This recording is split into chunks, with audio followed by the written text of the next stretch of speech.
बिस्मिल्लाहिर रहमानिर रहीम नहमदुहु व नुसल्ली अला रसूलिहिल करीम अम्मा बाद अद-दरसुल अरबाउन उसूलुत तखरीज বা হাদিস বের করার মূলনীতির 40তম দর্স। এই দর্সে আমরা হাদিস তাখরিজ করার চতুর্থ পদ্ধতির দ্বিতীয় প্রকার নিয়ে আলোচনা করব। এই প্রকারের কিতাবগুলো সাধারণত বাব অনুযায়ী সাজানো হয়, কিন্তু দ্বীনের অধিকাংশ বিষয়গুলোকে অন্তর্ভুক্ত করে, বিশেষভাবে মওযুআতে ফিকহিয়াকে অন্তর্ভুক্ত করে এবং সেগুলো সাজানো হয় ফিকহি বাব অনুযায়ী। ফলে আপনি দেখবেন যে এই কিতাবটা শুরু করা হয়েছে কিতাবুত তাহারাত দিয়ে, এরপর সালাত দিয়ে, এরপর বাকি ইবাদত, এরপরে মুআমালাতকে অন্তর্ভুক্ত করা হয়েছে। এইভাবে আহকাম এবং ফিকহ সংক্রান্ত বাকি যে বাবগুলো রয়েছে সেগুলোকে অন্তর্ভুক্ত করা হয়েছে। এছাড়াও এর মধ্যে অন্যান্য বিষয়কে অন্তর্ভুক্ত করা হয়, অর্থাৎ ফিকহ ছাড়া অন্যান্য বিষয়কে অন্তর্ভুক্ত করা হয়, যেমন কিতাবুল ঈমান, আদাব, এই বিষয়গুলো। এই প্রকারের প্রসিদ্ধ হাদিসের মুসান্নাফাত গুলো হলো: নাম্বার 1 আস-সুনান, নাম্বার 2 আল-মুসান্নাফাত, নাম্বার 3 আল-মুআত্তাআত, নাম্বার 4 আল-মুস্তাখরাজাত আলাইহা। অর্থাৎ এর উপর বাকি যে তিনটি কিতাব আছে, অর্থাৎ আস-সুনান, আল-মুসান্নাফাত, আল-মুআত্তাআত, এই কিতাবগুলোর উপর যে মুস্তাখরাজাত লিখিত হয়েছে ওই কিতাবগুলো। এখন আমরা আপনাদের সামনে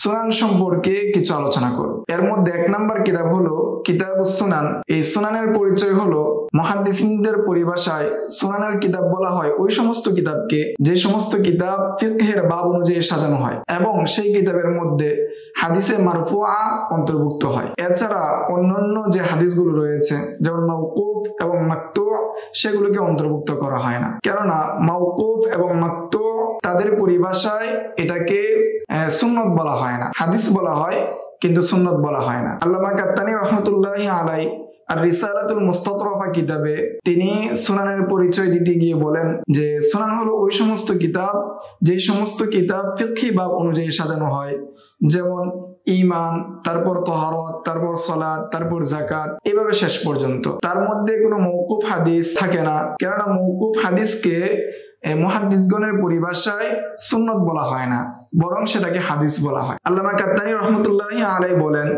যে কতক সুনানের মধ্যে হাদিসে মারফুআ ব্যতীত হাদিসে মাকতুআ এবং মাওকুফাও পাওয়া যায়, কিন্তু সেগুলোর সংখ্যা খুবই অল্প মুসান্নাফাত এবং মুআত্তাআতের দিক বিবেচনা করে। উদাহরণস্বরূপ সুনানের অনেক কিতাব রয়েছে, তার মধ্যে প্রসিদ্ধ কিতাবগুলো হলো: নাম্বার 1 সুনানি আবি দাউদ, এর লেখক সুলাইমান ইবনে আশআস আস-সিজিস্তানি। আবু দাউদ রাহমাতুল্লাহি আলাইহি এর ওফাত 375 হিজরিতে। নাম্বার 2 সুনানুন নাসাই, এই কিতাবকে মুজতাবা বলা হয়। এই কিতাবের লেখক আবি আব্দুর রহমান আহমদ ইবনে শুআইব আন-নাসাই, ওনার ওফাত 303 হিজরিতে। নাম্বার 3 সুনান ইবনে মাজাহ, এর লেখক মুহাম্মদ ইবনে ইয়াজিদ ইবনে মাজাহ আল-কাজউইনি, ওনার ওফাত 375 হিজরিতে।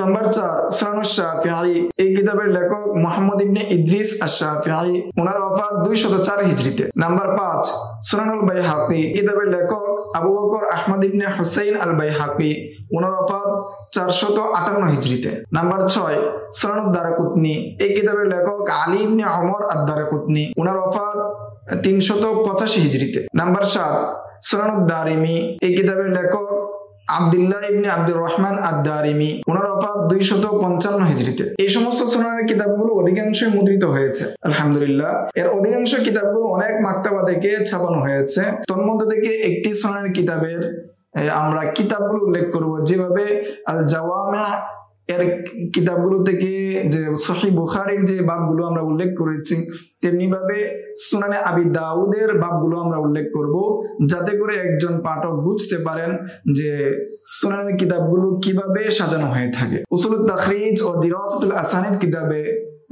সুনানে আবি দাউদের যে কিতাবগুলো আছে, অধ্যায়গুলো আছে, সেগুলো উল্লেখ হয়েছে। আশা করি আপনারা যদি দেখেন এবং একটু চিন্তা করেন তাহলে বুঝবেন। তাছাড়াও সুনানে আবি দাউদের শুরুতে যে ফেহরিস আছে, ওই ফেহরিসের মধ্যে যদি দেখেন এর বাবগুলো, তাহলে বুঝতে পারবেন আশা করা যায়। আজকের দর্স এই পর্যন্তই। আগামী দর্সে আমরা আল মুসান্নাফাত সম্পর্কে বিস্তারিত জানবো। আসসালামু আলাইকুম ওয়া রাহমাতুল্লাহ।